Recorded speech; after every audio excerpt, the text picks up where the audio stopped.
it's menopausal women who need help.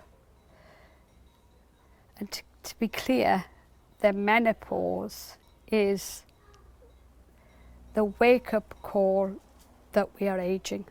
You want to be powerful, stay healthy.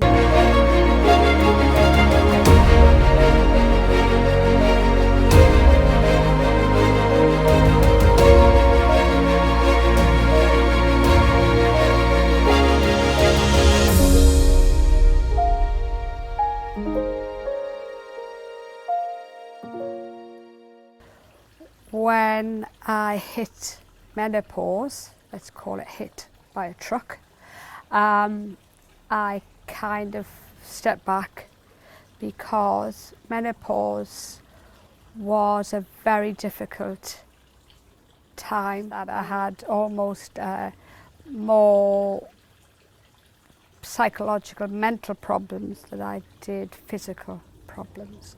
I couldn't cope at all. I couldn't cope with family life, I couldn't cope with the children, I couldn't cope with the business, I couldn't think straight. Before that happened to me, I was a great multitasker. I did everything. Then just one day, within 2 weeks, just something happened. I couldn't get out of bed, first of all. I had no energy.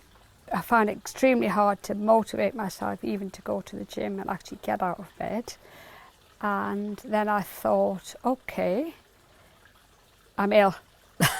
I'm definitely ill. I mean, I was still having regular periods. That was the point. I didn't realise that it was the perimenopause, the precursor to menopause. Started having actually strange, very bad pains in my groin, kind of really pulsating, such bad pains. And it felt kind of, I know that your ovaries aren't actually in your groin, but it felt like it was my ovaries. So then I said, okay, I'm going to go to the gynaecologist. I was checked out. The gynaecologist said to me, well, honey, you're in menopause.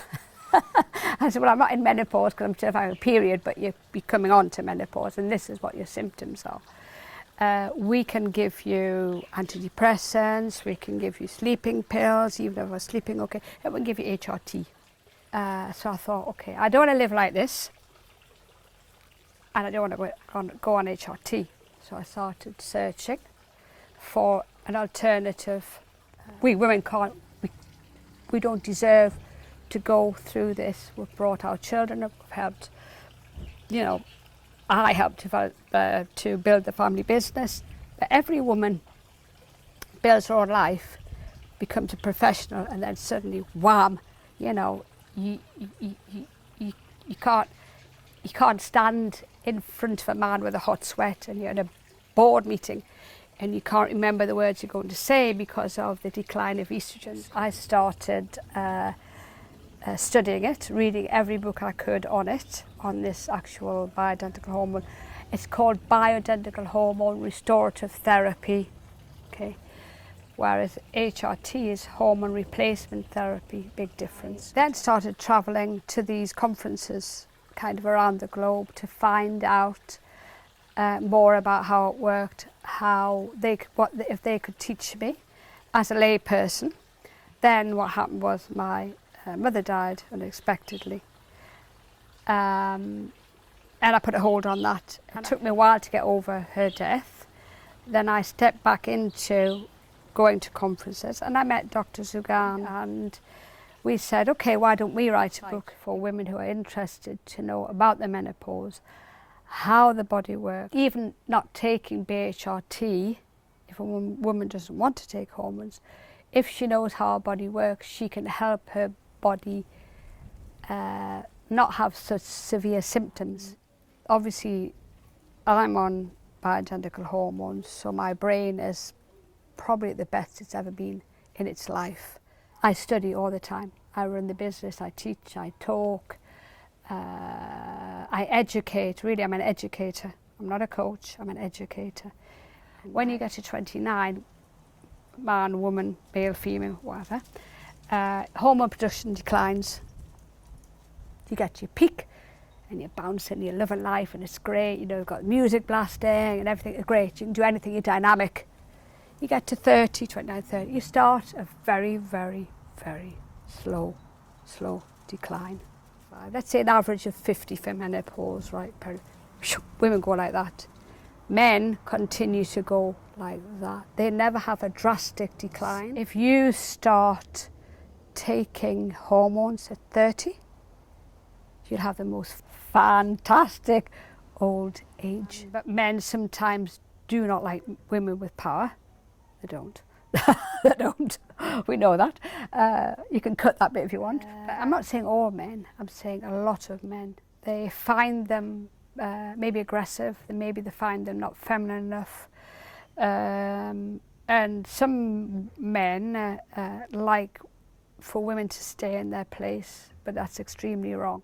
Sometimes I think we've got to the point in this world where, and I may be wrong even in saying this, but I think sometimes women have lost their femininity because they're trying too much to be the same as men, but we're different.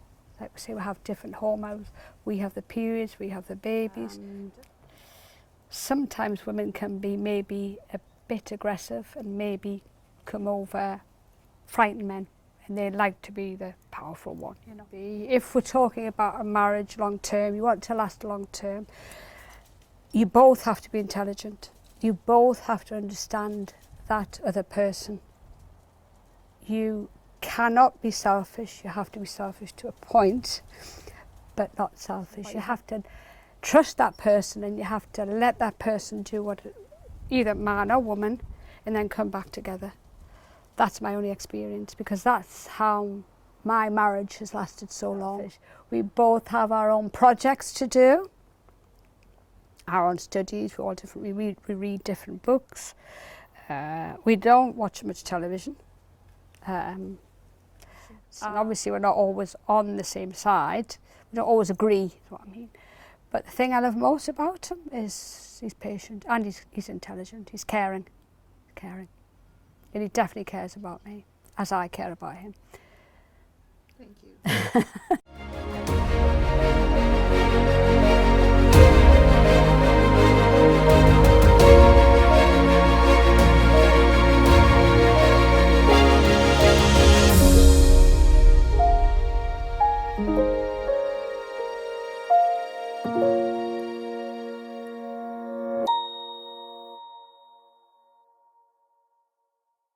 We need to be strong and just kick ass, keep on.